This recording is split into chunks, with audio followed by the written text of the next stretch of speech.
Hello and welcome back to Raised by Giants, where we talk all things spirituality. I'm Ryder Lee.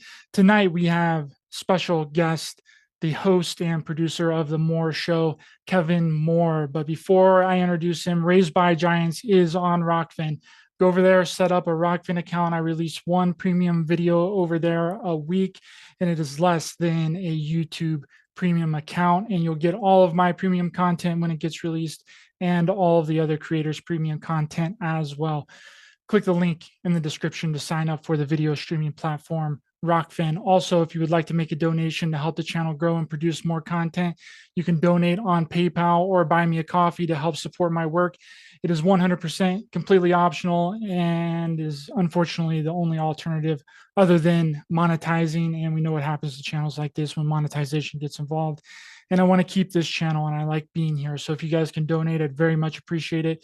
No donation is too small. And thanks to everyone that's donated so far. I appreciate all of you so much for your kind and generous donation.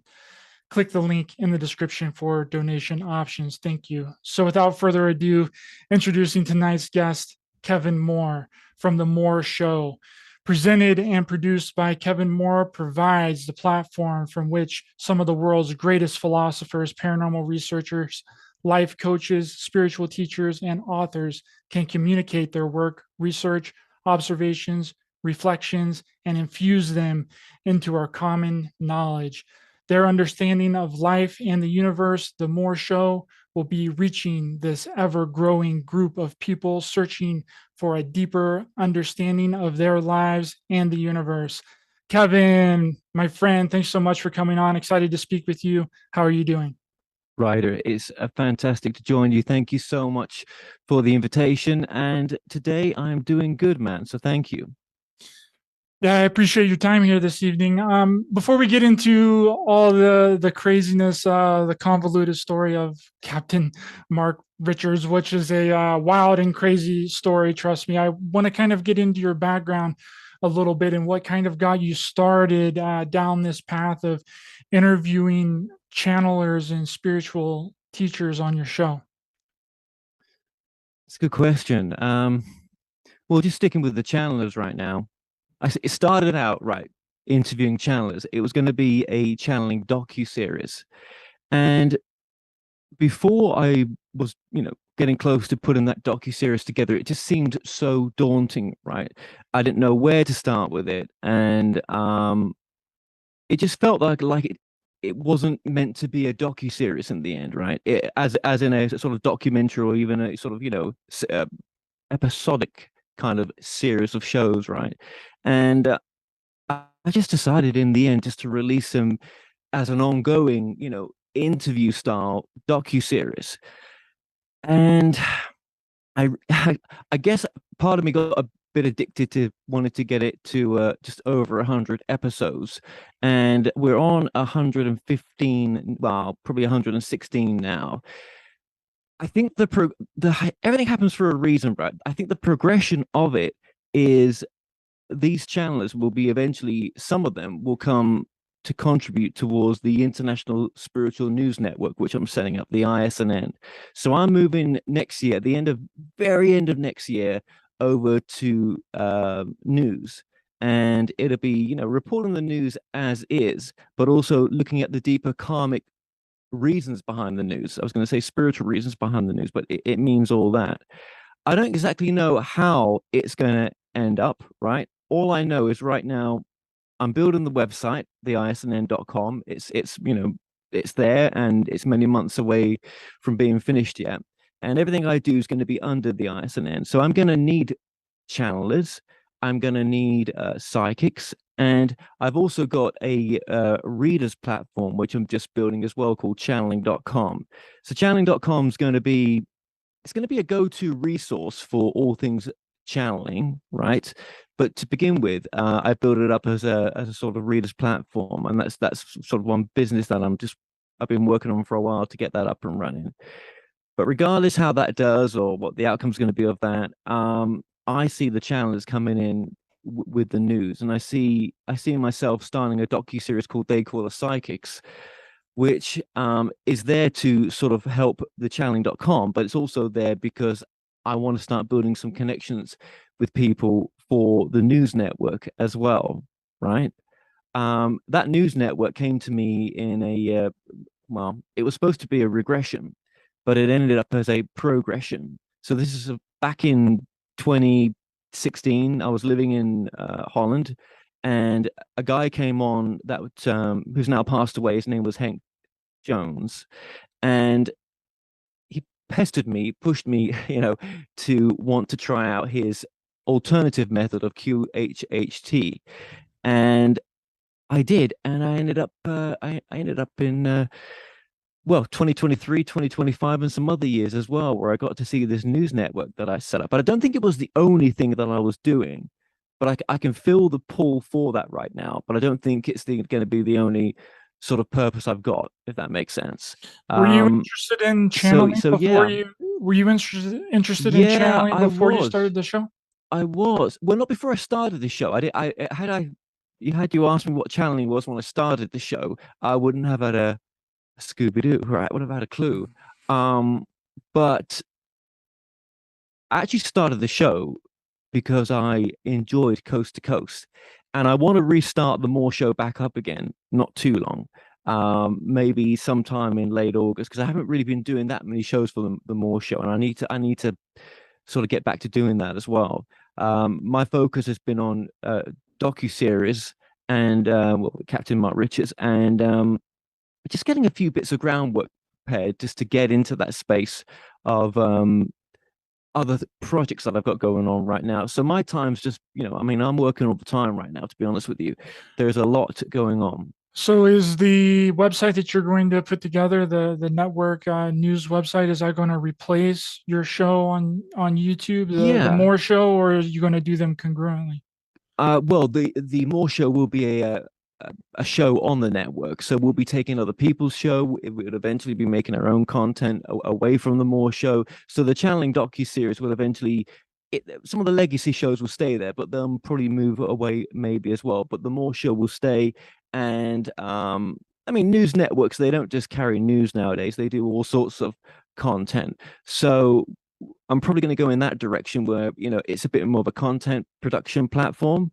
Um, but I'm sort of pushing myself in that direction. Even in now, just starting to change my social media names and just putting everything over to the Iceland to eventually get to this place. There are some days that I think, what am I doing? And there's other days that it all makes sense with the way that the world is right now. So I don't have to do it, but I feel cool to do it.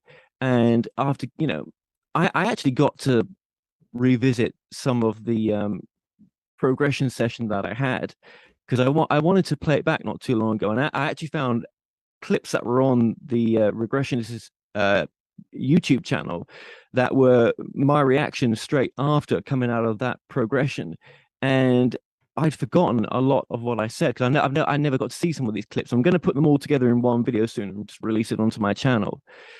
But it was interesting. It was interesting. It talked about, that the world is going to go, was going to go through a great change, and the change, I don't know, it feels like it's starting now a little bit. I mean, it's been going on for a long time. Many people have predicted this change, and you could say that, in times gone, that change has always been talked about. But I think there's something special about this time right now. Was it a positive change or a negative change that if you can recall? I do recall it, and it it wasn't a negative change, but things had changed. Now, the world was still there, but I can't explain it. All I know that I didn't get to see too far ahead, but I know that either change had happened, change was happening, and I think it was a positive thing. And I keep getting told that by the channelers as well, that yes, it's going to be bumpy, but this is something that we've got to go through, whatever this is. So no, I don't think it's fearful, but I'm sure things could get bumpy along the way. That's probably the most Mhm. peaceful way to say it. You know what I mean? I think so too. And speaking of channelers, you've interviewed a lot of them. is there anyone that really sticks out in your mind as being like 100% legit? Like almost everything that they were saying, you were like, damn, that sounds really like straight up real to me, because we know how some channelers, you don't it's a weird thing with Sure. channelers. You don't really know what's going on, Yeah. because it can't be verified. It's just kind of, they're just saying these things. But I have an open mind, and I'm willing to listen to anyone. But is there a certain channeler, maybe a few of them that you've interviewed, that you've been like, yes, this person is 100% legit? I think that there's a number I could point out to say that actually. And most of the good ones, if not all of them, will not sort of predict the future too much. It's really about you becoming your best version of yourself, that all the power lies within the present moment. And if you want, regardless of what change is going on in the world, even if it's quite a difficult change, right? That the only way forward is to change yourself. And how much of a ripple effect that really has, unbeknown to us, to other people. And to come from that space of being your best version, of living your purpose, no matter what that is, right? And being true to yourself, and so many good like philosophy type of information. It's not really it's a very fine line sometimes between the medium and the channeler in some respects, right?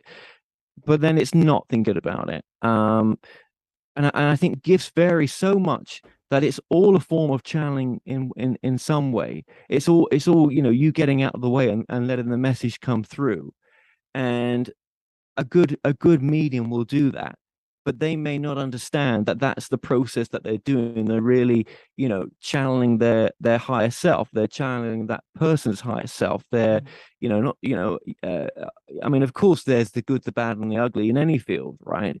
And I've seen and I've experienced channelers that and very few, but some that manipulate people, manipulate people to a point where, they're ending up in bed with them. Do you know what I mean? Yeah. And that's very few and far between, right?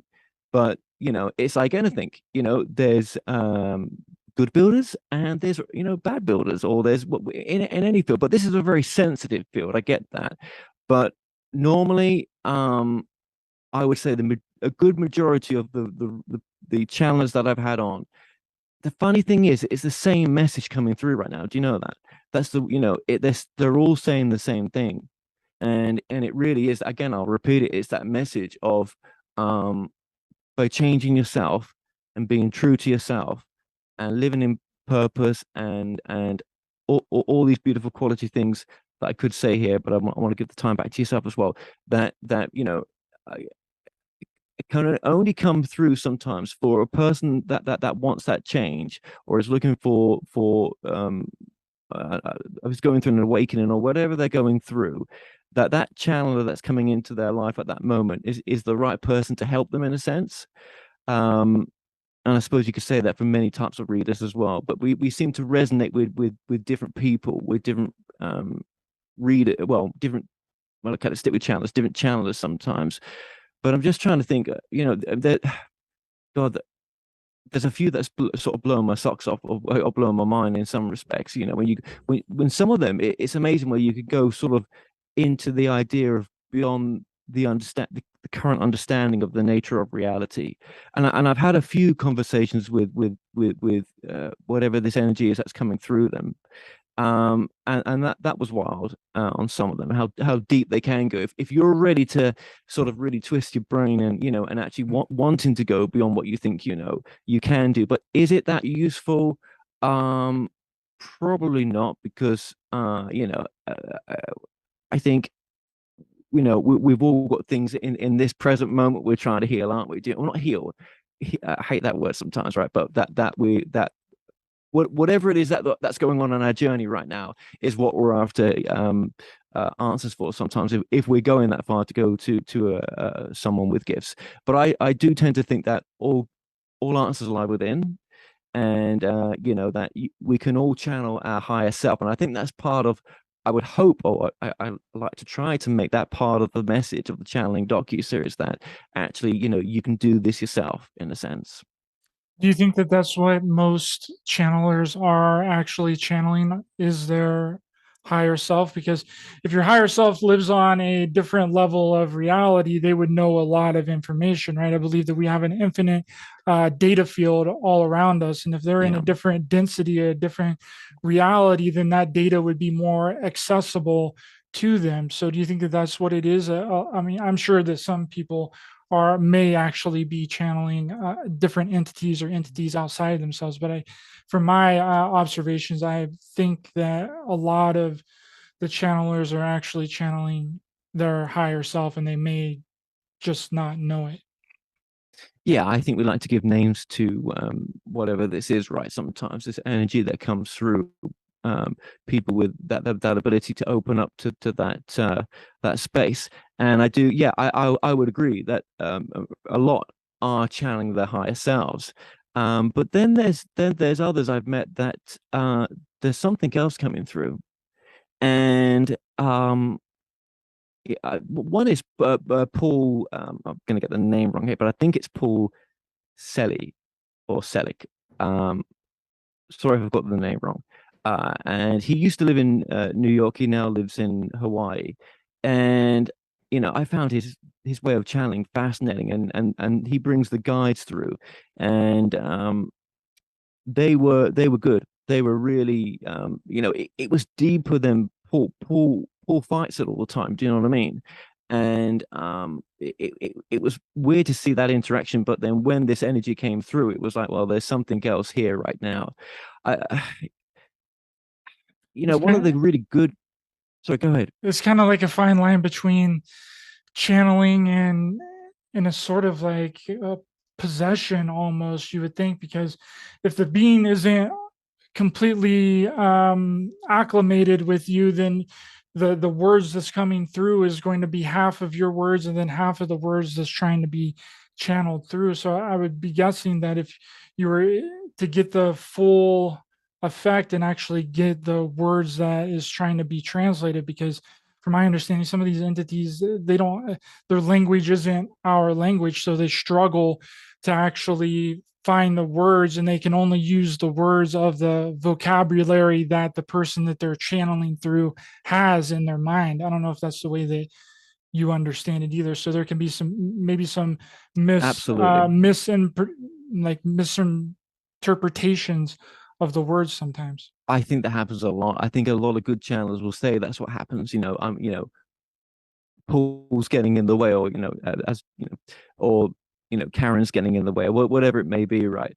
And I think that happens quite a bit. I think there's a human aspect of this, of course there is, right? Where we're all human, and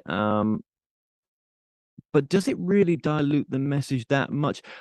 I think when the ego gets involved for some of them that have ego issues, I think yeah, definitely, right. Um, But I think it's a funny thing, right? To put yourself on stage to want to be a channeler, you've got to really, you know, really feel that that's your truth to do, haven't you? I mean, you've got to have worked out or worked on a lot about yourself, I think, to come out and do that work, because it's very much on the fringe. So I think those that have come and done the work and are doing it and have stayed for the long term, that says a lot. And I think when it's off as well. You just know when it's off. And sometimes I think some people, I think they hear what they need to hear because that's what they need to hear. So, if someone's going to tell you, you're doing great work, what you're doing, misleading people, keep going, we're so proud of you, and that's the message you're getting, then maybe there's a deeper reason for that message. And I know that sounds so silly saying that because, most people will say, well, no, that's just a person that's channeling that. And it has no gift. But I don't know. I don't think it's as black and white as we think or even understand it to be. Right. Yeah, I agree. So And have you made any connections to the paranormal side of this and how this, because you're mentioning earlier how the mediumship and the channeling is connected in, there's a fine line between them. Have you drawn any conclusions or thoughts and ideas about how the paranormal phenomenon might be connected to the channeling, and then the channeling connected to some Yeah. kind of ET presence, maybe? Because that's what I believe. I believe that all of it is connected, and it's only our perception of it that's separating it, right? Like if Mm. you were to bring a UFO researcher into a haunted place, they would say that it was aliens, right? If you brought a paranormal investigator into a haunted place, they would say that it's paranormal. We've like to categorize this phenomena and put it into certain boxes, when I don't think that it's that black and white. I think that there's a lot of connections that we have absolutely no idea about. Yeah, I would totally agree that what we think we know and all the great books out there and people's truths or people's understanding of what they think they know, which is wonderful stuff, we barely have scratched the surface on what this really is, right? And there's probably a good reason for that because we're supposed to get on with this, right? What we're doing right now, yeah. With that sort of carrot dangling there, that there's something greater to maybe guide us in whatever direction that sort of, if we do look into that space, what that does for us, right? I yeah, we're not supposed to know, are we? We would know otherwise, right? And yes, and I think the veil is so thin, right? So thin. And as you say, all these, the Bigfoot stuff, the as you say, the UFO research, the channeling, the mediumship. Of course, it's all coming from the same energy in a sense. Or, I'm sure there is life out there, and maybe an evolved being that's has an understanding of a few thousand years more than us has had time to think about these things, and or maybe they're still the same understanding as us, is that there is something, but maybe that being thousands of years ahead of where we are consciously, that maybe they've surrendered to that space more than what we feel is so important to us, even where we're all at collectively, a lot of us. So yeah, and even in our worst of times, do and even if we are very, we could say that we're open to the ideas of a greater understanding, and we've maybe spoken to a lot of teachers and whoever in this field. Does it make it easier when you're going through the crap, in whatever situation that you may be facing? Not always. I mean, I can't say I always employ, or I always go to that space of, all the people that I've interviewed. Has it made my pain any easier? No. Um, but have I then practiced anything I've been taught, well, these people I've spoken to? Mm, I think sometimes I guess I'm a glutton for punishment, and the pain's got to be quite high, right? Um, but I think as I get a bit older, I am a bit more trusting in flowing and not trying to work it all out. And I think trying to find a happy space, and what that is for myself. And I think that's the process I'm going through right now. It's like, what is it I want to do in my life? I know I can't believe I'm saying that, but I think it's true. Yes, I know I want to do the ISNM, but I feel there's just a few other things that I might want to do that might balance it out. Um, Absolutely, I agree. I had a theory one time on the paranormal, that the paranormal entities or the beings that we might see as paranormal is actually us trying to communicate with us, because I believe that we yeah. live in a multi-dimensional reality, and there's Hmm. many different parallel realities that are on top of ours, right? Like I think that it's all kind of like stacked, and it all runs parallel, and there's a very thin veil that's separating all of these different parallel realities. And maybe a parent, because normally paranormal events are individualized to Sure. the specific person, so it's very rare that there's a like a group paranormal event. So then why is that event tailored specifically to that individual? It could be because that's like them in some kind of different parallel reality, and there's like an overlay, right? Because I don't believe that, time runs linear. I think that it's all happening here and now. And there's, I didn't come up with that myself. That's just, Sure. many people have talked about that, but I think that that's the way that it is, that all that the past, present, and future is all happening right now. And there's like maybe past lives aren't even necessarily, past lives. Maybe they're That's all right. happening right now. And it's just Yeah. in a parallel world or in a parallel reality where these things are living Well, out. And that's what a lot of the channelers tell me, that all past lives are happening now. And so many channelers talked about the idea of the parallel universe, and how almost that, I've tried to well, I've, like, what I'm going to put in words right now, right? It's difficult to put into words, but kind of what they were saying, a lot of them were, you know, when we go to sleep, right? And if we're shifting towards manifesting a certain direction for ourselves, that, we're actually, the soul's leaving that particular body and going to another parallel reality that's a little bit closer to where we need to be. And everything almost seems the same. But in that version of the parallel reality, you're going to be closer to where you need to be. And then you get closer and closer. So as you start manifesting, you're actually soul jumping in a sense, but you're completely unaware of it. And until you get to that destination, things have got to that destination, or maybe you've jumped there to get there quicker. They didn't say it like that. They said that you're constantly jumping to different realities that are just a tiny bit different. maybe And I'm that's just what using the the analogy of sleep. that's maybe what the Mandela effect is. Maybe it's not so It much could well be. things, people messing with time and going back and purposely changing Right. things. Maybe it's just us slipping into a parallel reality where things are very similar but not the same. Right, right. And would it even matter if it was true or wasn't true? It's interesting. It's interesting.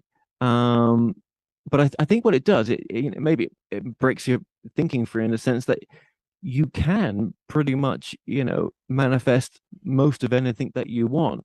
You've just got to be really sure to yourself of, why you really want it. And they always say, don't they, go with the feeling of having it, and how would it feel like? And if it feels like everything, that it just feels like, a choice of love, go for it. And if it shifts a little bit, that's okay as well, because what you're going to end up with is something better than what you thought was best for you. Maybe I do feel that the soul is in charge quite a bit here. And I think in the experiences that I've gone through recently, I think that if there was if there was one way of explaining it, of something that's pushing you, and you don't feel in charge sometimes, maybe it's your soul that's pushing you, and it just knows what's best for you. And you've just got to go through this and just trust it. Then, like, well, if there's near death experiences too, and I've looked into near death experiences as well, and like walk-ins. I know, I'm sure you're Yeah. familiar with the walk-ins, and Mm. but normally when people have like a near death experience, they tend to come back different, right? They don't come back the Right. same kind of Right. person that they were, whether that was, maybe they wanted Mm. to better their life, they realized that something, they weren't doing something right in the past, and then it's like some people have claimed that they're a completely different person. So maybe that was a different soul coming into this human avatar, and the soul that was there, or the consciousness that was there, because I think that the soul and the consciousness is connected. The soul is the basis of the consciousness, and they're basically the same thing. We've just kind of separated them, but you can't have you can't live without a consciousness. The consciousness is what makes us function as in this 3D physical avatar that we have. But I think that the near death experience thing is really interesting, that it almost seems like a kind of walk in scenario. It does a bit, doesn't it, when you think about it? And there's so many wonderful and really interesting and fascinating near-death experiences, and it's happening all the time, isn't it? I mean, it just doesn't stop. There's so many probably new cases that are out there that have not, you know, become public yet. But I know there's some fascinating near-death experiences, and as you say, it's very close to the walk-in as well. I've interviewed a couple of people that say they're walk-ins, and they know they are. Obviously, that's what they've come on to talk about, or they feel that they are. And yeah, when the walk-in situation happened, they become well, they they they changed their relationship, or they became single in a set, or they've lost the house, they've lost everything, and what was important to them, well, they don't lose it straight away. This is over time once they've made major, but they've come, well, I wouldn't say loss is the right word. Maybe what I'm trying to say is they've walked away from it. They walked away from what they thought was really important to them, and they've gone on a different type of journey. It could that be a walk-in? It could well be. There's some fascinating and interesting aspects of the paranormal. Um, I mean, I've been doing these types of shows for many years right now, and I think I got to a point where I just needed a bit of a break. Do you know what I mean? Or I felt that something else was pulling me in a sense, and I think we're all on different paths, and sometimes, as I keep saying this in the interview, don't I? You've got to trust that path. You've got to let go. Um, but I think whichever way I'm going forward, well, I know one thing I'm doing, which is the ice and then, but I know everything I've done has sort of served me to get to that point. If that makes sense. Nothing's we're all doing this for we think we're doing it for one reason, but sometimes it could turn out to be a very different reason. Yeah, then also with finding legit people to bring on your show is becoming more and more difficult.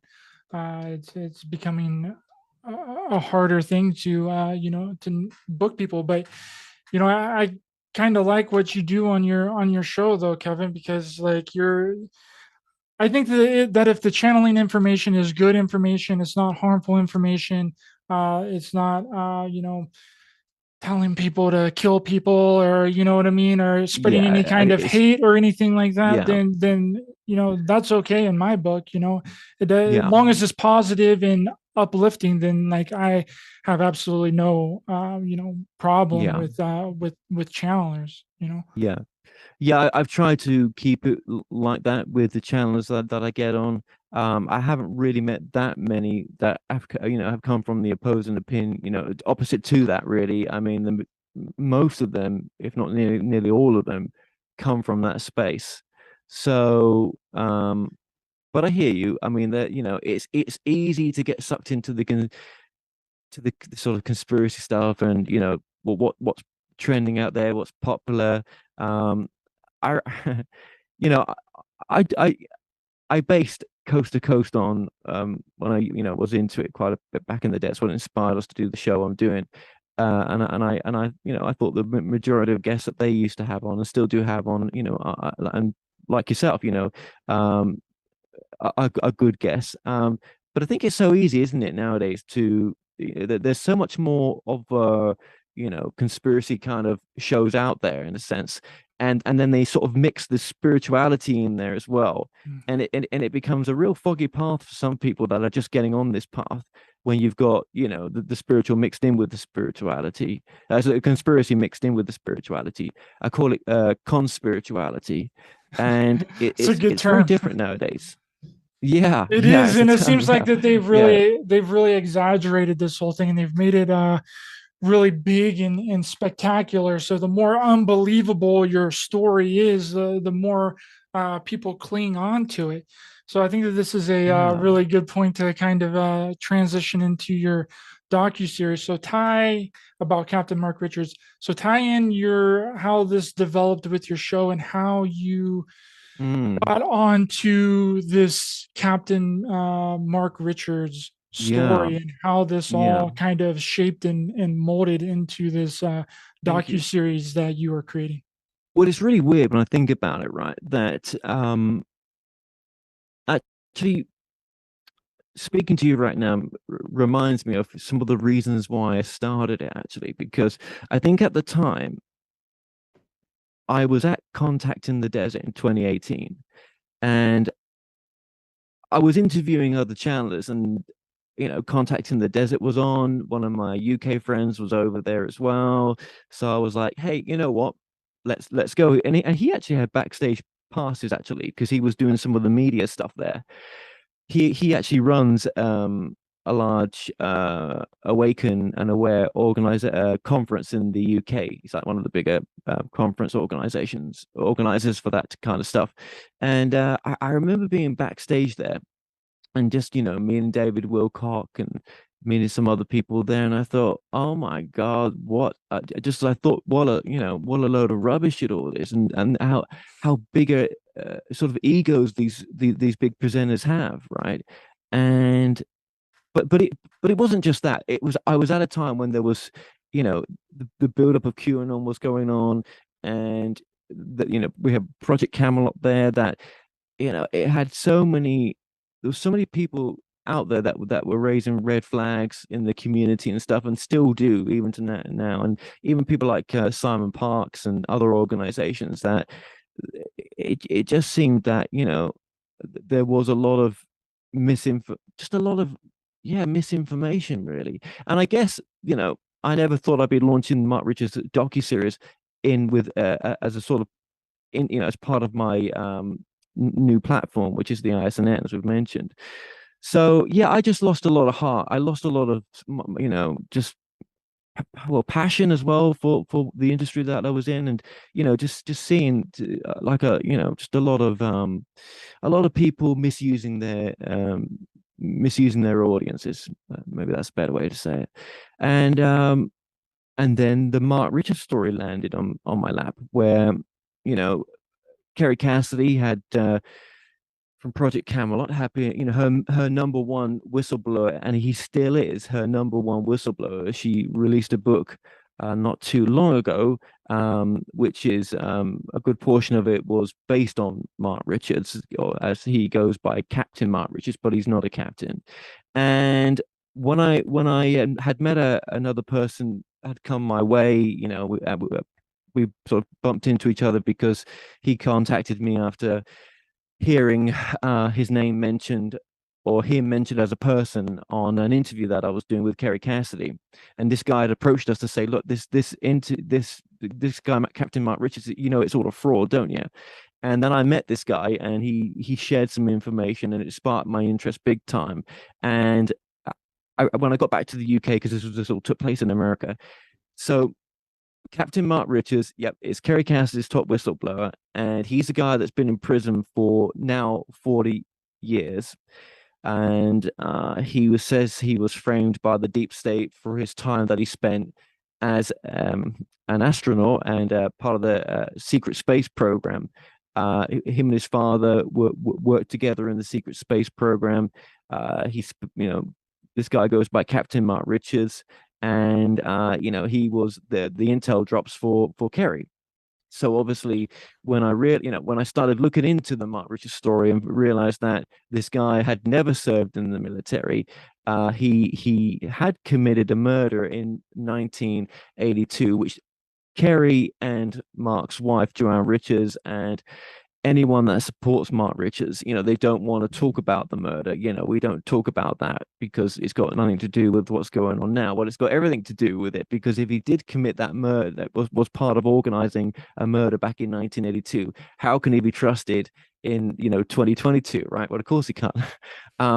So, 3, 4 years later, almost five now, I've been working on this docu series, which is which will expose the truth on, and most people know the truth because I've done a lot of videos on this, but I'm looking at it. It's going to be like a true crime meets the secret space program docu series. So I'm looking at a market, outside of the UFO community, but it will be released for the UFO community as well. But you don't get many true crime meets the secret space program. It's really unusual, and I know that you've done some research on it, and it is, as I said in other interviews, so convoluted to even understand where to start with this. Some people watch this and they'll just switch off because, like, I don't understand it.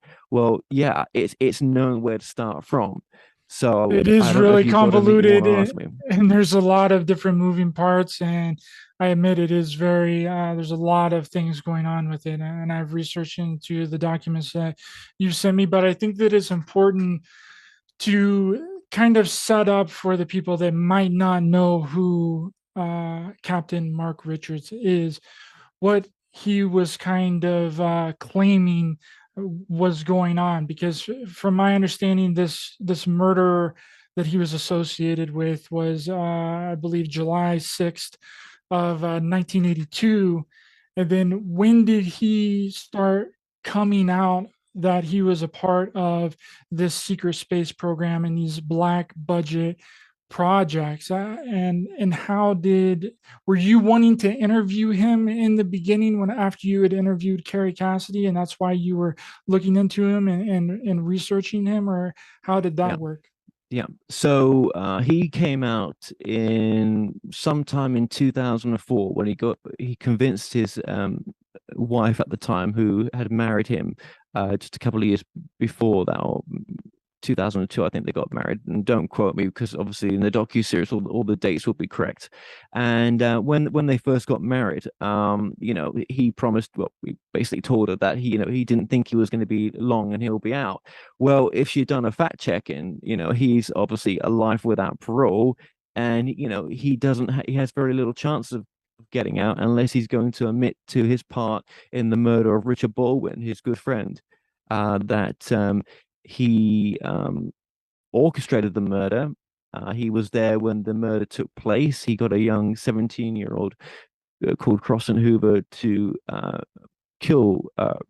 stab to death, um, brutally murder with a baseball bat and a knife and a few other tools at Mr. Baldwin's classic car restoration shop in San Rafael in 1982. He convinced Crossy, who had learning difficulties and anger issues, and came from a bit of a difficult upbringing, which will come clear in the docu-series, because I've interviewed him for over 3 months, a bit more than that actually. I also visited him in prison, and yeah, I basically approached his wife, Joanne Richards, to do a docu series when I'd come away from Kerry Cassidy. I mean, I'm missing chunks out here, but I'd met Kerry Cassidy, realized there was a docu series here, and it wasn't just an interview. And when I approached Joanne Richards in 2018, everything was fine as long as we didn't touch upon the murder. And if I was going to touch upon the murder, then at least get Mark's take on it as well. Well, of course, when she spoke to Mark about what I was doing, he comes up with these stories that his lawyers have told him not to talk, and he won't be talking. And it's just nonsense. He doesn't have any lawyers. He's got. There's no way for Mark to get out of prison unless he gets his sentence commutated and by the California government or governor, and by doing that, he's got to admit to his part in what he did, and So how they've did also he got to get think he's so worthy of that. how did he get so prominent in the UFO community though? Was Yeah, this through yeah, Joanne Richards, his wife that he that's right. married in prison, correct? And Yes, then Carrie Cassidy came along. How long after he was involved with she came along Joanne about Richards? 2012. About 2012, Joanne was introduced to. It's around that time, 2012. Joanne was introduced to Kerry Cassidy by Lorian Fenton. Lorian Fenton is another enabler of Joanne Richards. She feels that she knows people in San Rafael that have contacts, whatever that means, that know that Mark was framed. There's a few enablers that do not allow or do not help Joanne to see the truth, because this is it's her heart that's taken her on her journey, and her soul as well. And it's she comes from a Mormon background as well, so the whole UFO side of things in the Mormon religions there as well. So there's many aspects to this, like I said. So yes, Kerry Cassidy meets Joanne Richards. That first interview is still available on the Project Camelot website. And then after that interview, maybe a year later, or whenever it was, then she starts visiting Mark in prison. And as she says, she's not a journalist. Her intuition told her that this man was telling the truth. You can't trust court testimony because it's doctored, and this man is innocent. Well, Mark is a master manipulator, and he's a disease of the mind as well. And when a disease of the mind like Mark Richards gets into vulnerable people's heads, and they see the dollar signs because it's there's a niche in the market for it, then it's a beautiful concoction, and especially it was for Kerry Cassidy. So where she'll stand in all this when the docu-series comes out, I hope it does show some people that were following this story quite big back in the day that they were, that just because she's got a big platform does not mean that she was telling you the truth, that she would ever, I mean, she told me she would never look into them. She looked into the murder, but it's not for her to publish or to talk about the opposing opinion Yeah, I to heard the you. I Mark heard Richards your story, which I guys's. think is crazy. I heard your Oh, you guys's. did, did you? Yes, yes, The phone yes. call between you and Carrie on Terry Joyce's Oh, YouTube right. channel. Yes, Yeah, yeah, yes. that was incredible. She was like, "Yeah," you were like, "Well, why don't you come out with the opposing side of it?" What She was like, "Well, I don't need to do that." Yeah, it was. I Yeah, was actually laughing the entire time, not at you. I was just laughing at the whole scenario because it's not very often that people really get confronted about the nonsense that they put out, which is really yeah. unfortunate because I really liked Project Camelot. I had been watching her since 2012. She's had some really solid interviews, apart from this whole going to the prison and taking a baby notepad and a short pencil, and then Well, sometimes not even being able to get a I pencil tell you or a why pen that and is. paste. I tell you why that is because California is one particular state where you are not allowed to interview inmates with electronic equipment. You've really got to be a big network, and you know um, the warden's got to see the warden's basically got to say yes to it, and it's really the big networks that will get that access, and even then it's maybe a no. So absolutely, I mean, other prisons throughout the US, other states, yes, a lot of them, you can interview them, you can bring recording equipment in. It's all got to be obviously prearranged and everything else, right? But California's completely shut down when it comes to that. So yeah, she would have only been allowed a pencil, and that would have been given to her when inside, and sometimes not even that. That's true. So and then she does what's called total recall. I mean, you could call it something else, total BS, right? But it's not just her. There's many other platforms where just like her, they're doing the same thing. And I'll use the word Simon Parks. I mean, he came to the rescue of Mark Richards to say that he had. Well, he now says he's working for the U.S. Navy. Well, he's English, right, like me. He's not even in America. He's in England. I mean, it's just insane to believe these lies that people tell. And their followers love them so much that they'll follow them, right? I mean, they don't want to question them, or they, why would this person lie? He's got a British accent. He talks so well. He comes across as loving and caring and stuff, and you just know the information's nonsense. But then there's, like I said before, there's a lot of people that have gone on the Qatar train and have gone down that direction, which is really sad. Um, Yeah, that was a and we've got huge the effects right now. explosion. Yeah, that was like a Yeah, huge. I felt like that was a huge bandwagon because all of a sudden absolutely. during 2020, like everyone was just like jumping on the train, and I never got caught up in it. I mean, I thought some of it was interesting, but nothing more than Yes. that. I never believed any of the things that they were talking about. I was like, okay, well, I'll just put it in the back of my mind, W- maybe for some kind of reference Well, that's the later on or direction that Kerry something. Cassidy's gone. I mean, that's where she's gone. And Which is yeah, unfortunate, Kevin, because like I said earlier, she had some really good interviews in the beginning, like with William Tompkins. I believe William Tompkins was a very legit experiencer. He worked for the Navy. well, she And also interviewed Bill Brockrader, and do you remember him from Project Looking Glass? the name sounds familiar, but I can't place it. She's put out so much content that Yeah. it's hard Well, to keep Bill up with. Bill Brockrader served many years in federal prison for raping his wife's family member, and that family member's come forward on a TV show right now with John Walsh, to tell her story of what he did to her as a little girl. And she gave that platform to Bill Brockred, and she gave a platform to Jim Fetzer. I mean, if you're watching the Alex Jones trial right now, Jim Fetzer's name keeps coming up quite a bit as the crazy, insane person not to be believed, and a guy that claimed that Sandy Hook was an inside job. I mean, she's had so many. I think for Kerry, as long as they've got a criminal record, then the more believable they are. It seems to be. They've got a criminal record, they're fine.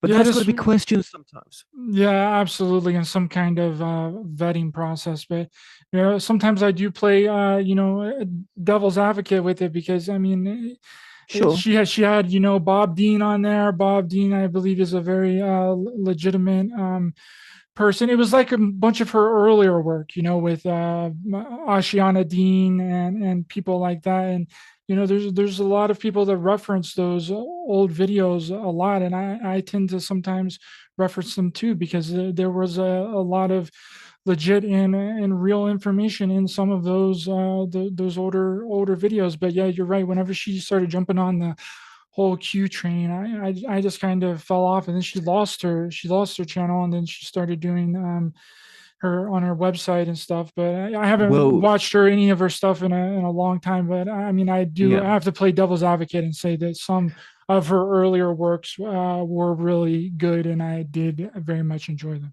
Well, she's vetted 107 now, the JFK guy who's uh, been shown to be not who he says he is, and actually has had his. Many people have looked into him, and actually, he's not a credible person at all. They've actually verified who he really is, but she's verified him 4 times, and Anybody that intuition tells doesn't her that show that's their true. face, like Right, is right. questionable in But in my eyes. yeah, yeah. Well, look, she's on her own journey, and this is the journey that she's on. This is the journey that her soul's pushing her to do, which is, it's her. That's fine. That's fine. Um, I think what I want Mark Richards docu-series to do is to try to be a docu-series on discernment, right? That's my main aim for it, really. Just because, yes, there's two sides to a story, and some people could say the truth's in the middle somewhere. But when the facts are the facts, they're the facts, right? And if we want to go against court testimony, then it really is a sad day. Then that I mean, I even interviewed the retired district attorney, Ed Barbarian. He came on, and he's in the docu series as well. And for people or for anyone that doesn't want to believe Ed's, who put Mark away at the time in between 1982 and 1984 when the case was running, right? To say that he's, doesn't know, is not telling the truth or he cannot be believed. Um, they live in a different reality to that. Yeah, their reality is the reality that it actually was. What happened. These are the facts, and yeah, I think it's not just in this field that we're in.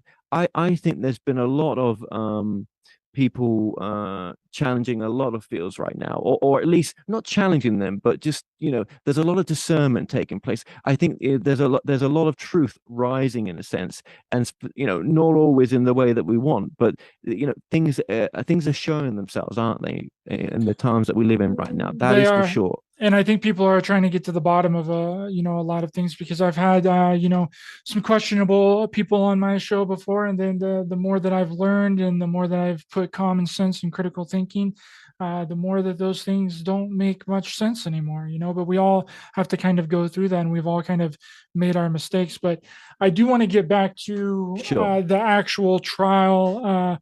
Part of this and kind of get the because there was a lot of things, a lot of lies that Mark Richards was really talking about, and he basically brainwashed these two people, Andrews and Hoover, to kind of commit this crime.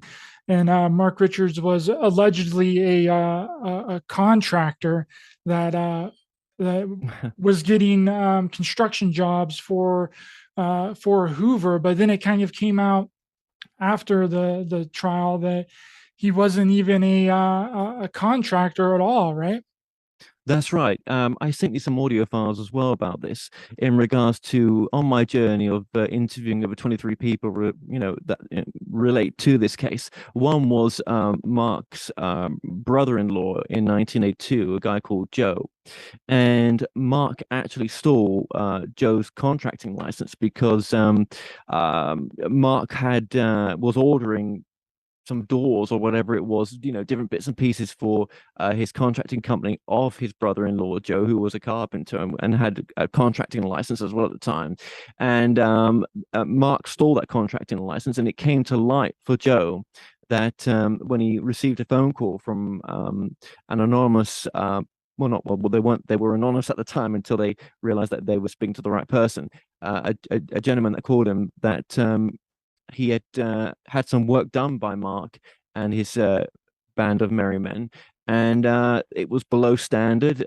He'd probably damaged the property or damaged whatever he was doing, and Joe's contracting license number was on the invoice that Mark had supplied him and had been on the invoice for many other people as well. So yes, he stole the contracting license. I mean, in one of the total recalls that Kerry Cassidy did, she talks about Mark having over 100 people working in his construction company. Now he had about 4 or 5 people working in there, and most of them were youths that were paid about $5 an hour or less, some of them. And these youths had no experience in construction whatsoever. I mean, in one of the bits of audio I sent you with a guy called Keith Andrews, who I managed to track down, who talked about his time with Mark. Actually, Keith Andrews was the guy that called the cops in the end. That or one of the many people probably that he suspected that a murder had taken place because Crossing Hoover was obviously not in a great state at the time after he did the murder, and he was loose-lipped and was telling his friends that of the crime that he had committed. And yeah, Keith actually made the phone call to the detective that took it was Ted Lindquist, and the body had just appeared. Mr. Baldwin's body had just floated up in the San Pablo Bay area in San Francisco, just on the same day when Keith made the phone call. So yeah, I mean, yeah, he had no construction business. Well, he did, but it was there were so many bad jobs. I remember when I was interviewing Cross and Hoover, one bad job that he did was for a family called the Clients, where he basically took out essential support for the house, and it cost them more money to get it fixed than it did to for the simple construction job that they were doing. So yeah, I mean Mark lied about everything. But So the how most did damning it? piece of evidence from Mark Richards was Before you get onto that, how did it? Because it's important to build the story here a little bit. How did Hoover get hooked up with Mark in the first place? Because from my understanding, the yeah, way it all worked was through two recruiters working for Mark, individuals. I think it was Pete Neal and Willie that's right. Robles or something were That's working right. for Mark as recruiters in this Pin Dragon LARP cult, right? Because that's a part of the story that I did not know about. And whenever I Yes. was researching it more, it turns out that these Captain Mark Richards, his people that he hired, basically murder for hire to do this murder for him, were all a part of this Pendragon That's right. LARP cult. That's right. There were many boys in that cult as well. So yes, Willie Robles knew of Crossing Hoover, and Willie Robles had been approached by Mark to do the murder for him for Richard Baldwin. At that point, Willie realized that he just wanted to get out, join the Navy, and get the head out. He had had enough. So he actually, when he was asked to recruit for more people, he actually recruited Cross and Hoover. And Cross and Hoover was a damaged individual at that time, angry, uh, just he was a fighter. He was unhinged at 17, and Mark got into his head. Mark um, manipulated Crossy just like he manipulates Joanne Richards right now and anyone else that believes him. Mark was able to get into Crossing Hoover's head and dig into the worst parts that Crossing hated. Crossing hated, as he would term them, he could. I don't term them anything. He hated homosexuals. He hated pedophiles. There was a few things that he despised, and Mark used those aspects that he despised and put them into Richard Baldwin. So Richard Baldwin became the pedo. Richard Baldwin became the Nazi. Richard Baldwin became the homosexual, and he was none of these things, right? And Is there any a proof plan that was Mr. Baldwin was any of these things, like no, no. I Mark interviewed his Richards claims? friends. No, not at all. No, I interviewed his friends. Yeah, he may have been classed as asexual, but he was not a pedophile. And as the cop said to me, and a few of them said to me, do you not think that in discovery of the individual of Richard Baldwin and also the discovery of when it goes to court that none of this would anything here would have been brought up? Of course it would have been. If I mean, Joanne Richards has been going around promoting that Richard Baldwin was a pedophile and he was making child porn and he was a bad guy. Well, the only person that's told you that, Joanne, is Mark Richards, and you've done no fact checking yourself. I've interviewed Tom Mills, a good friend of Richard Baldwin, and it's just I mean, he's disgusted by it, but it's just not true. Dick Baldwin was none of those things, and he used all those things to get Crossy enraged, so that even on the day of the murder, when Mark, Crossy, and Andrew were at Mr. Baldwin's house working on some construction for Mr. Baldwin. And it was, obviously prior to the construction, he had, told the boys that, we're gonna, they'd agreed to do the murder, and today was the day basically. So there were little things that were planted on that day, like for example, there was a gay magazine that was brought out to give to Crossy from Mr. Baldwin, and which enraged Crossy even more. Hey, look at this Blue Boy magazine. And of course he just was starting to lose the plot in his head because he just hated stuff like that, right? And uh, because of his lack of immaturity and all sorts of other reasons, right? That Crossy had, right? He's very sorry for he's more than sorry for what he's done. But at 17, Crossy was a different person compared to the man that he is now, right? And there were other things that were done. So what I'm saying to you, there was breadcrumbs laid to enrage Crossy to the point that when they took him down to the garage, well, when Mark took him down to the garage, the signal was given like that, and Mr. Baldwin's life was taken. And what for what? For nothing. But the only reason it was done was for a financial gain, because Mark wanted what was in that safe, which was the pink slips to the insurance company as well. He was going to get his life insurance policy changed. He was going to sell the house. He was going to sell the cars. I mean, Mark wasn't well. When you speak to the next door neighbors, which we have back in the day that lived with him, next to him, they said they saw a mental degradation of Mark over a short amount of time. Mark was not well, obviously.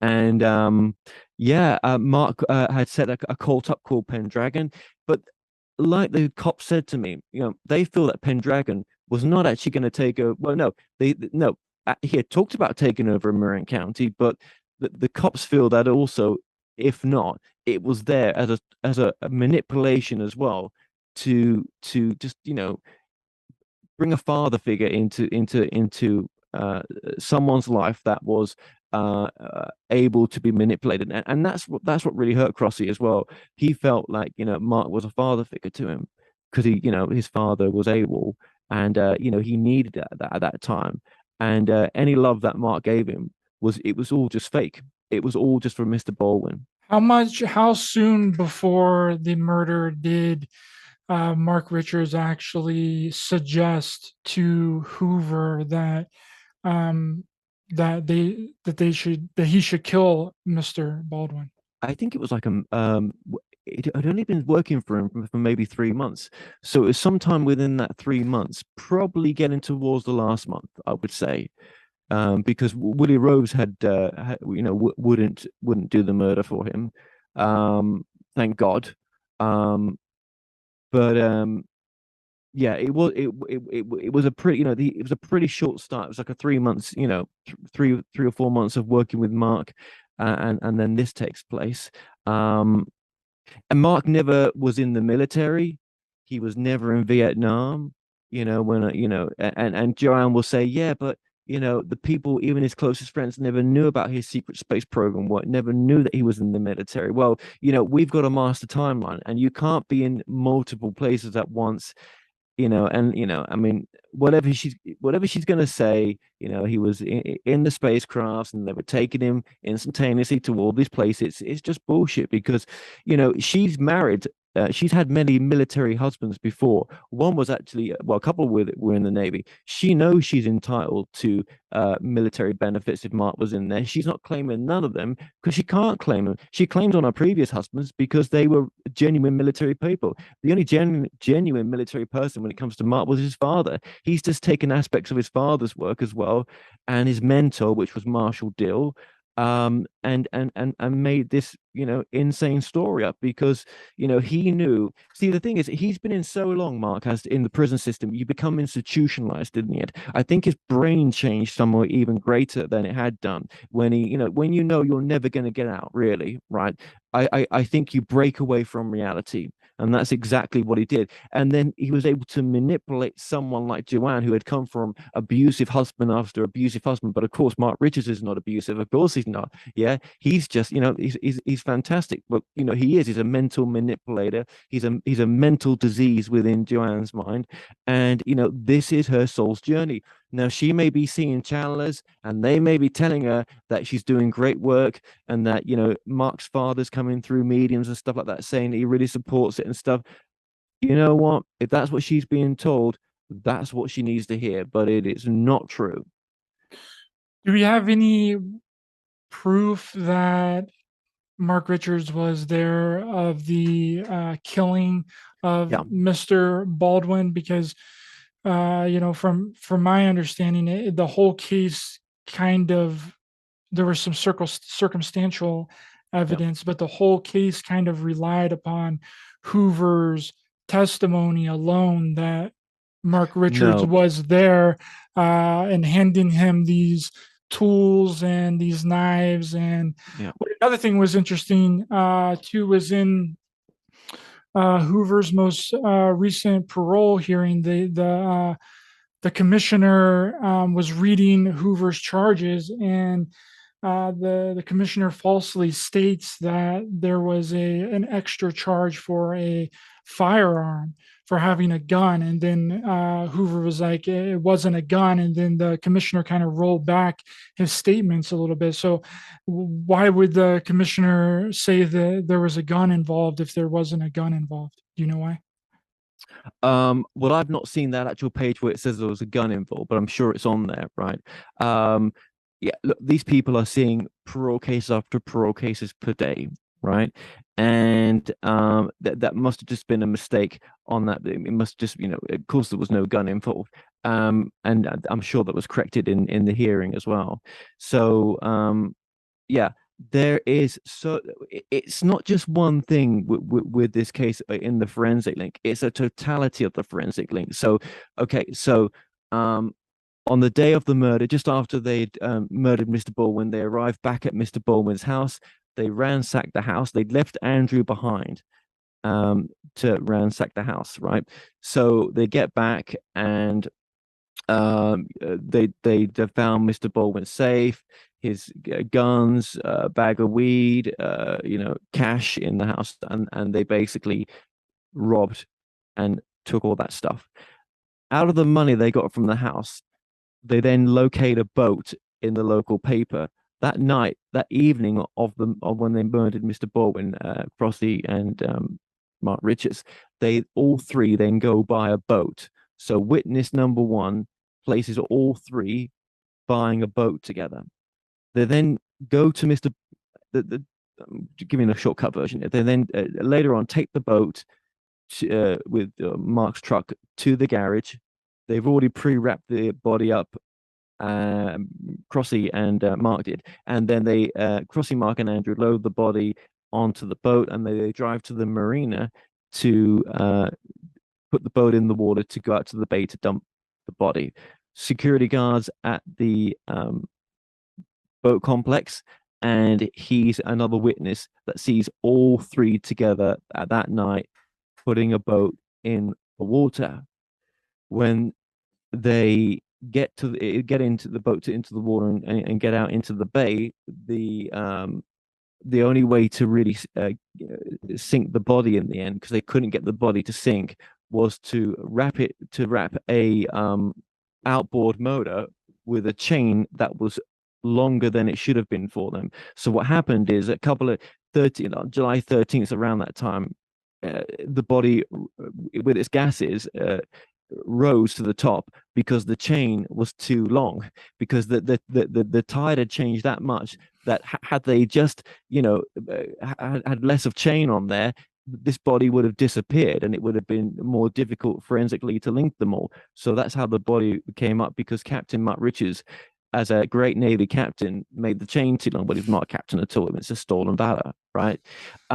He then spends on Mr. Baldwin's credit card. He just after the murder, he takes a $10,000 loan out in Mr. Baldwin's name and forges Mr. Baldwin's signature. So there's all the shop people that were called in to the hearing, to the court case as well, to verify that that was the man that faked his credentials being Mr. Baldwin when it's actually Mark Richards, and took mega amounts of credit out and brought jewelry for his wife and electronics and all sorts of stuff, right? He went on a massive spending spree, right?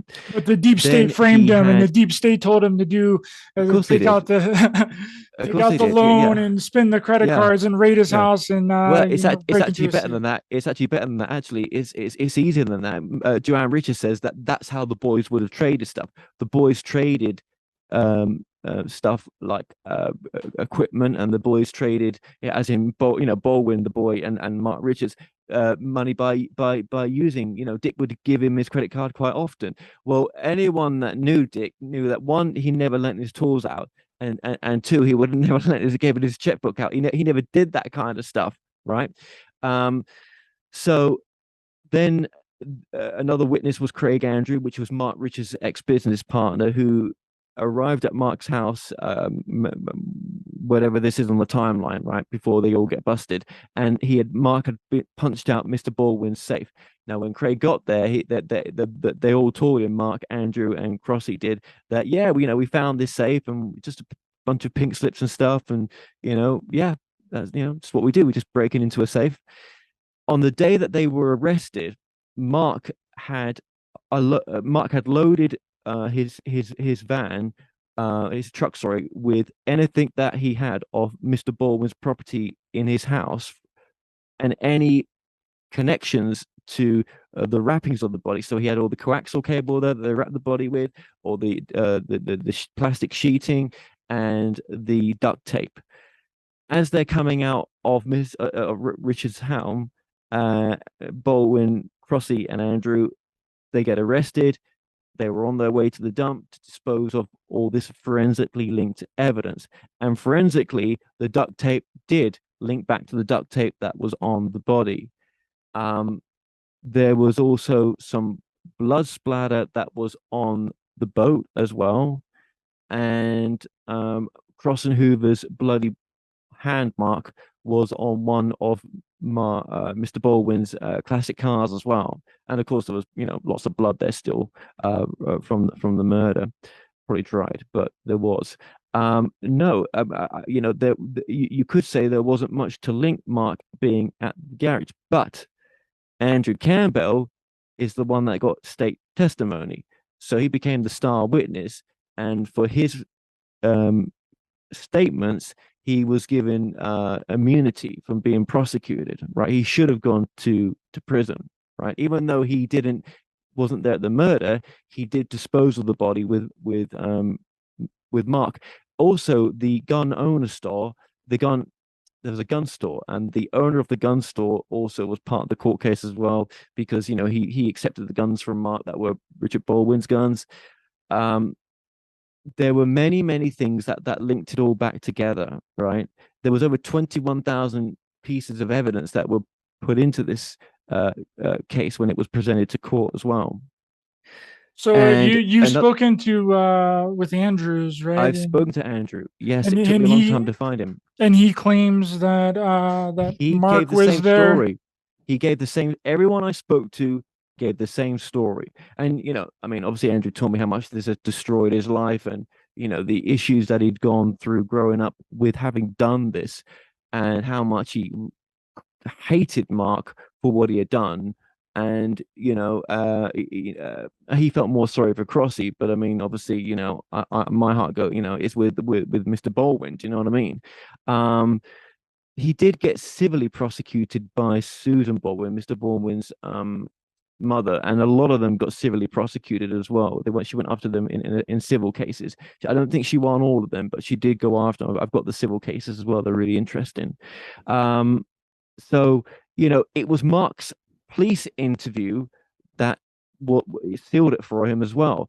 His police interview, he eventually, after trying to manipulate the cops, hours later, he admits, to disposing of the body, trying to cover up the murder. He never admitted to being there, he was a liar from day one. He's always been a liar. He's unable to tell the truth. He's not been able to heal from this. I don't feel he has, because he's never been able to admit what he did to his good friend Richard Baldwin. And to this day, he claims he wasn't there at the garage, but of course he was. I do believe Cross and Hoover. The one thing that Cross has always been, and I think he's had this on his side since day one, is he's always told the truth. And there's just too But much to you don't looking think back. that there There's was a because he was 17 years old, right? Yep, they were both were. They He was both were. very, very young, Yep, and it's no doubt that um, Mark Richards was the mastermind absolutely. behind this whole thing. But I'm really not 100% sold on the fact that he was actually there during the murder. There's quite a few conflicting, statements. And when you look at Hoover being as young as he was, he could have indeed made up the story that Mark was there during the Well, murder to try and don't forget. shuffle blame on the Mark Foley. Because I mean, if you're 17 years old, Kevin, Well, and you're basically mind controlled to basically do a murder for hire instance, how could you prove that it was actually him that was the mastermind? Well, you would say that he was there, whether he was actually there or not, just like with the Manson killings, right? The followers said that Manson visited the house after the murders, but I don't think that there was actually any proof well, that a Manson well, was actually there the night of the murders. you have to then understand the framework of Mark's mind. For him to say that he was off planet when the murders took place, for him to say he was part of the secret space program, for him to then change his story and say he was having tea with his mum, for a man to say that he was off planet, that says everything. Because one, he wasn't, and two, he's insane, and three, yes, he was there with Crossy. When I've interviewed Crossy, up to this day, and it was Andrew that was the missing piece for me a little bit, because I just wanted to just double check, will this man, after all these years, what was he going to say? And he didn't know I was turning up, in a sense, right? And his story, yeah, his story matched completely. And I just didn't need any more than that in the end. If Mark wasn't there at the garage, well, where was he? Where was he? He wasn't having tea with his mum and dad, I can assure you that. And he would had to have been there to have coaxed Crossy to the end, to have pushed Crossy to the end. There's no way a 17-year-old boy is going to take a man that's 39, who's going to show him his classic car shop, and the car's down. There's no way that he's going to go down there and murder that a man on his own. Crossy was pushed all the way to the end to do this, and he did. And then okay, say he wasn't there, but he wasn't off planet. And if someone's going to say they're off planet, and when you read the police interview, how manipulated this bastard was to the police, and they saw right through him. Nah, No, and then you've got all the forensic. Why was he? Why did he dispose of the body? Why did he buy? Why did he go on a spending spree? Why did he not report the boys when he knew that they had done the murder? When if they had confided in him and that he'd done the murder, the worst thing to do would be to cover it up, regardless of what excuse you've got. You know, he should have gone to the officials. He didn't. He was on the way to the dump to cover it all up. That's how much it meant to him.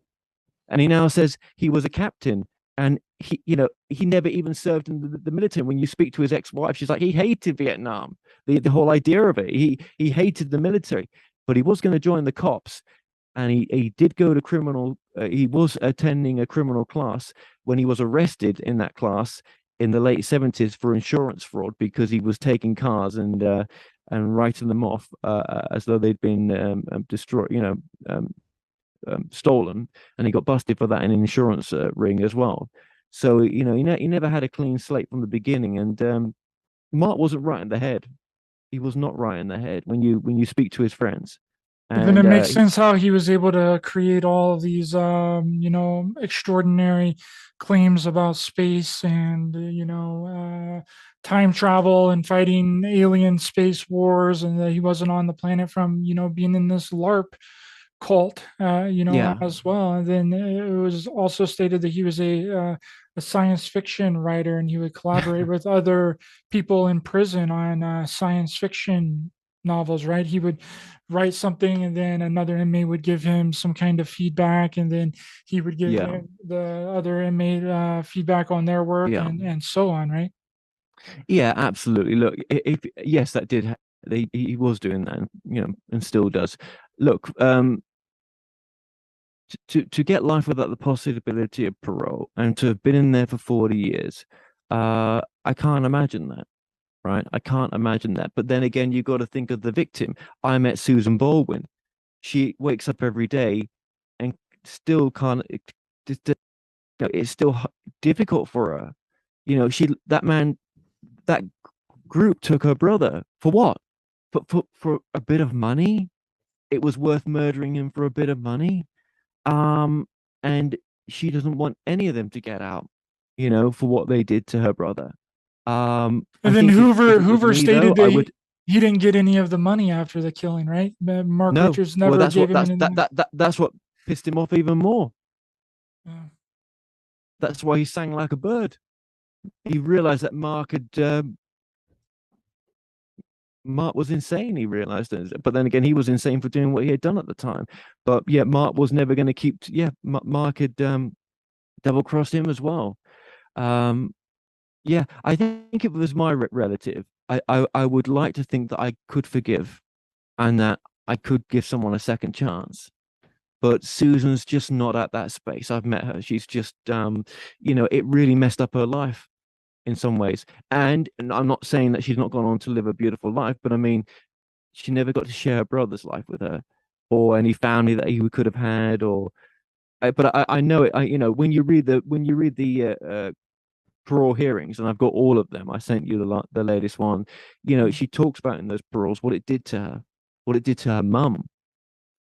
It just, it's just, and the devastating consequences for all the friends that no one will ever know about that he had. And I mean, murder happens all the time, and this is a story of the consequences of it as well.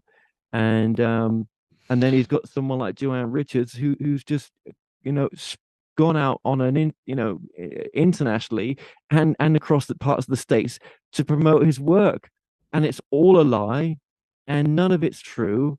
And he got the Pendragon in the end. He got he wanted a following, and he's got it. We had it.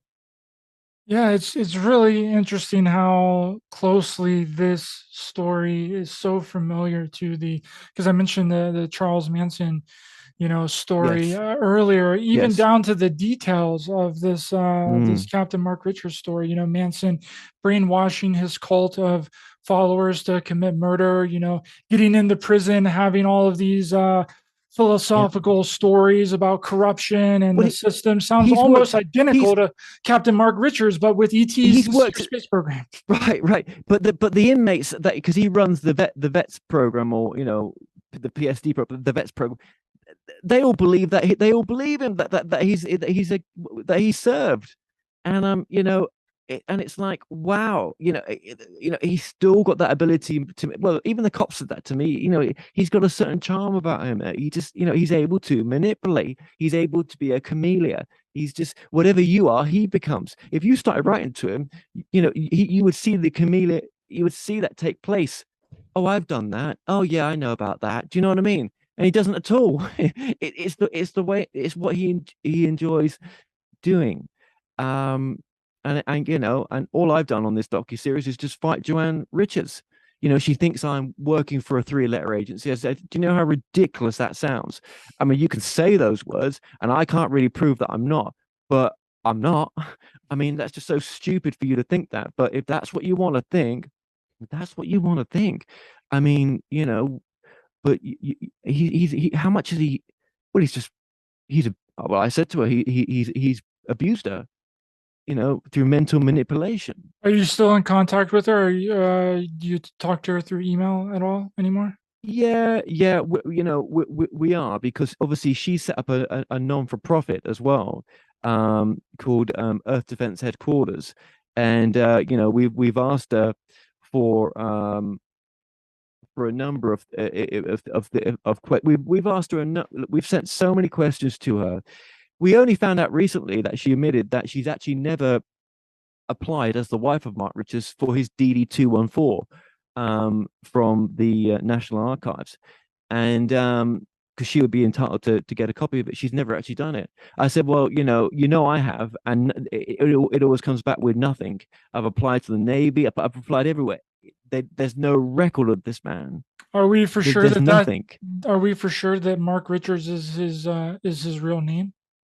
Well, I've got his birth certificate, and, Okay. and, and he has no middle name. So yeah, that's definitely his name. I mean, I was she's just got his. wondering because maybe it was Hmm. you couldn't have found something because he was going by a completely different name, you know. No, you Like, can't do that. You can't do that. Missions are classified. People are not, when it comes to the services. So, and for him to say, but I mean, she'll say, well, in the NARM records, there was a fire at the record center back in the day. Well, we spoke to the record center about that, and actually, none of the Vietnam files for his age group were affected, mm, and they're not classified. Nothing is classified. Missions are classified. People are not. So, and again, with the non-for-profit that she's got, she's opened a research center at the house for the EDHQ.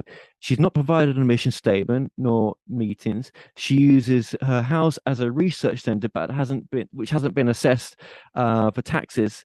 I mean, she's living in Portland, but she's got this research center in Marin County, and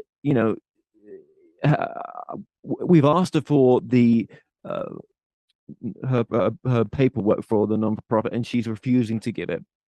So I don't know what she's got to hide. yes, it's very very interesting, and whenever you put all the pieces together, it really starts coming together for you. You see that this whole thing was a huge fraud. But speaking of three-letter agencies, Yes.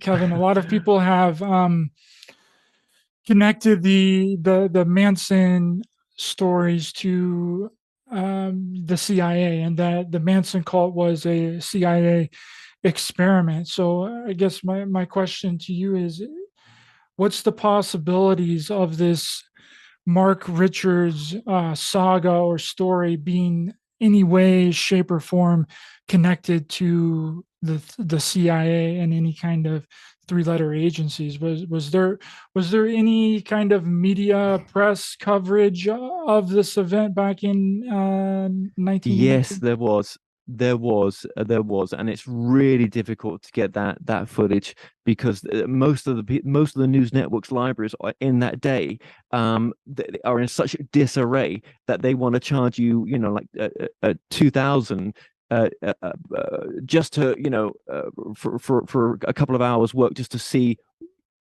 if they can even get close to the time range that we're after. And God knows how much it would cost to really get the footage as well, right? Um, So we continue to try that. We may have found some radio broadcast of it, and we're just looking at that aspect as well. But when it comes to CIA or three-letter agencies, well, the only one that would come to mind is Project Camelot, but for its continuous output of disinformation. If there was anything connected to that side of it, I would say it's got to be Project Camelot, because when you get someone like me that comes to you with all the evidence and you refuse to want to talk about it, you just refuse, point blank, then it there may be no three-letter agency, and it may just be someone that's wacko jacko and is unable to discern. And that's all it is. That created a big platform for themselves. But then Well, a lot of again, people, they don't want to it go is very back on their strange. previous statements because then that makes them look not credible anymore. You know, It could be that. It that's could be the that. I think that Yeah. has something to do with it on her end for not wanting to look at the evidence that you provide and basically just Yeah. disregarding everything and saying that it was all the deep state and it was all planned to put him in prison because he had all this crazy information about the secret space program and aliens and all that. But if she were to go Yeah. back on it, then she I feel that it would she thinks that it would make her look Looney Tunes for believing this story of this gentleman that was involved in this murder, and it wasn't a cover up, it wasn't planned by the deep state. And but honestly, it makes you look like a better journalist when you do that. Whenever you're able to come out and admit that you're That's wrong, it right. actually adds credibility to you and should add credibility to your viewership. Your audience should appreciate that, Absolutely. you know. Absolutely. I so agree with you. I so agree with you. Yeah, it would do just that. And there's so much we've missed out. And I know that time's not on our side and everything else, right? Because I barely feel we scratched the surface, but it's not an easy one to talk about, this one, because as you say, and then I know I've used this word before. There's so many layers to it. There's just so many layers to it, right? Because you've got the murder, then you've got how he became what he became, then you've got his family history, and then you've got to debunk all that he said, and then you've got Joanne mixed in there as well with, oh my God, it's just, but it's definitely, I hope I hope this documentary comes together, and I think it's going to be different to what people even perceive of even what we're talking about here. I think it's going to look very different on film compared to just the way that we're describing the events right now, because that's what I want to do with it. I want to make it different, and it's not going to be just a normal docu series. It's going to be a little bit different. So Absolutely. And when can we expect this docu-series to yes, hit, yes, yes. Kevin? Oh my God, I cannot wait, Ryder, to have this done. Honestly, but it's September 2023 when it's coming out. We've decided now. We decided September 2023. It is released. That's our release date now. We're not changing it. It's not going to be any sooner. It's not going to be any later. It is September 2023. So there's a lot to do right now. I mean, you can imagine going through all of Joanne Richards' interviews and and all there's just a lot. There's a lot, man. It takes a And lot of time and a yeah, lot of effort. It's difficult to do every day. too. Christmas Day, I'll be doing it. Easter, I'll be doing it. I can't wait. You know what I mean? So, Awesome. Thanks so much for yeah. coming on, Kevin. I really appreciate you, brother. Where can people find you online if they would like to watch more of your content, or where they can also support you as well?